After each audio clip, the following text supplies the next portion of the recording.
আসসালামু আলাইকুম, বিসমিল্লাহির রহমানির রহিম। সুপ্রিয় শিক্ষার্থীবৃন্দ, তোমরা যারা নবম দশম শ্রেণীতে পড়ো, তোমাদের ইসলাম শিক্ষা বই থেকে দ্বিতীয় অধ্যায়ের পাঠ 12 মহানবী সাল্লাল্লাহু আলাইহি ওয়াসাল্লামের 10টি হাদিস, তার একটি হাদিস নম্বর 1 নিয়ে আলোচনা করা হবে। নিয়ত সম্পর্কিত এই হাদিসটির শব্দার্থকে জেনে নেই। ইন্নামা, প্রকৃতপক্ষে, বস্তুত, আসলে। আল আমালু, আমল সমূহ বা কর্মসমূহ। আর নিয়াতি, নিয়ত, সংকল্প ও উদ্দেশ্য। ইন্নামাল আমালু বিন নিয়াত, প্রকৃত পক্ষে সকল কাজ এর ফলাফল নিয়তের উপর নির্ভরশীল। বুখারী শরীফের হাদিস। এর ব্যাখ্যা হলো, এই হাদিসটি সহিহ বুখারীর সর্বপ্রথম হাদিসের তাৎপর্য অত্যন্ত ব্যাপক। মানুষের সকল কাজেই নিয়তের সাথে সংশ্লিষ্ট। নিয়ত বা উদ্দেশ্য ছাড়া মানুষ কোনো কাজই করে না। কাজের উদ্দেশ্যের গুরুত্ব ও হাদিস দ্বারা বুঝতে পারা যায়। সাথে সাথে কোনো কাজের উদ্দেশ্য কেমন হওয়া উচিত তাও এই হাদিসের তাৎপর্য বিশ্লেষণে জানা যায়। আল্লাহ তাআলা পরকালে মানুষের সকল কৃতকর্মের হিসাব নেবেন। সেদিন তিনি মানুষের সকল কাজের নিয়ত বা উদ্দেশ্যের প্রতি দৃষ্টিপাত করবেন। মানুষ যদি সৎ উদ্দেশ্যে কোনো কাজ করে তবে সে তার পুরস্কার লাভ করবে। নেক নিয়তে কাজ করে ব্যর্থ হলেও সে তার জন্য পুরস্কার পাবে। আর যদি মন্দ উদ্দেশ্যে কোনো কাজ করে তবে সে শাস্তি ভোগ করবে। এমনকি খারাপ উদ্দেশ্যে ইবাদত করলে কিংবা ভালো কাজ করলে তাতে কোনো সওয়াব হয় না, বরং নিয়ত সঠিক না হওয়ায় সে ভালো কাজও মন্দ হিসেবে পরিগণিত হয়।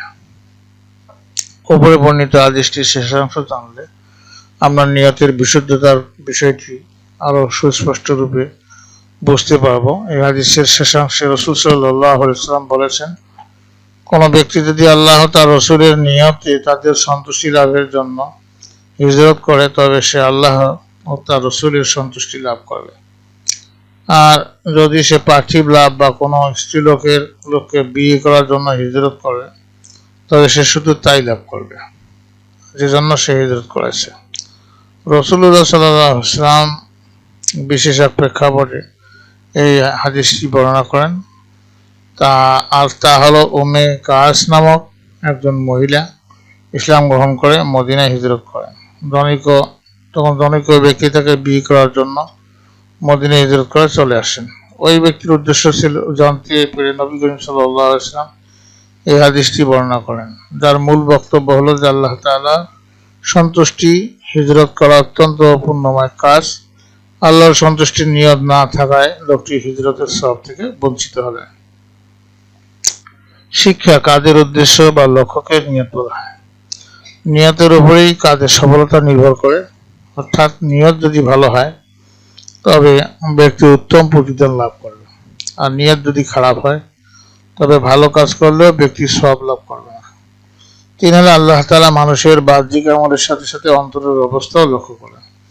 সুতরাং সকল কাজেই আমরা নিয়তকে বিশুদ্ধ রাখবো। লোক দেখানোর জন্য বা পার্থিব কোনো লাভের আশায় সৎকর্ম করবো না, বরং আল্লাহ তাআলা ও তার রাসূলের সন্তুষ্টির জন্যই করবো।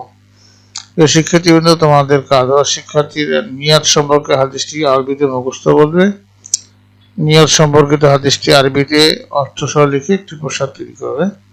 পরবর্তী ক্লাসে আমরা পাঠ 13 হাদিস নম্বর 2 নিয়ে আলোচনা করব এবং 12 নম্বর হাদিস থেকে কি কি প্রশ্ন হতে পারে আমরা 1 নম্বর হাদিস অর্থাৎ পাঠ 12 থেকে কি কি প্রশ্ন হতে পারে এটা নিয়ে আমরা আলোচনা করব।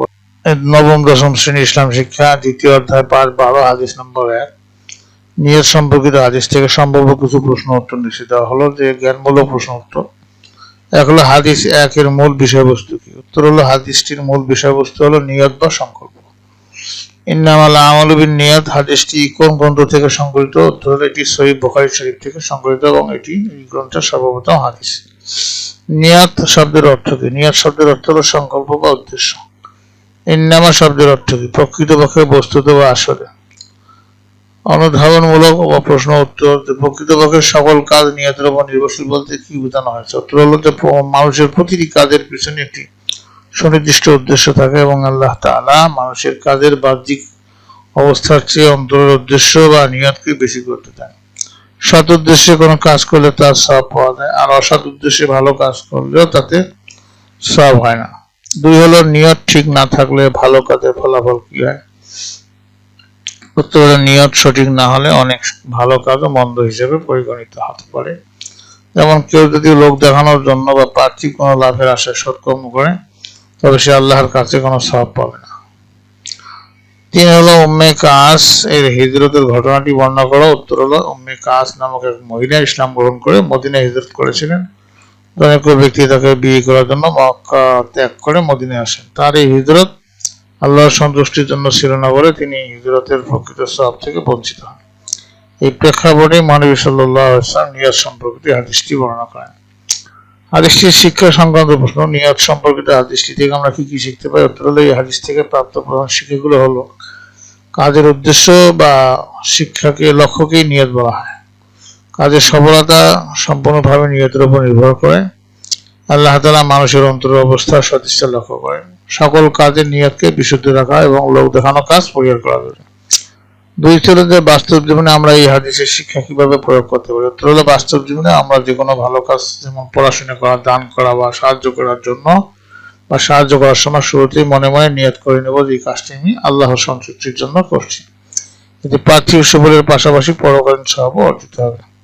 শিক্ষার্থীগণ, এই ছিল আজকের আলোচনার বিষয়বস্তু। তোমাদের সার্বিক মঙ্গল কামনা করে এবং পরবর্তী ক্লাস ধরার আমন্ত্রণ জানিয়ে এখানে বিদায় নিচ্ছি। খোদা হাফেজ।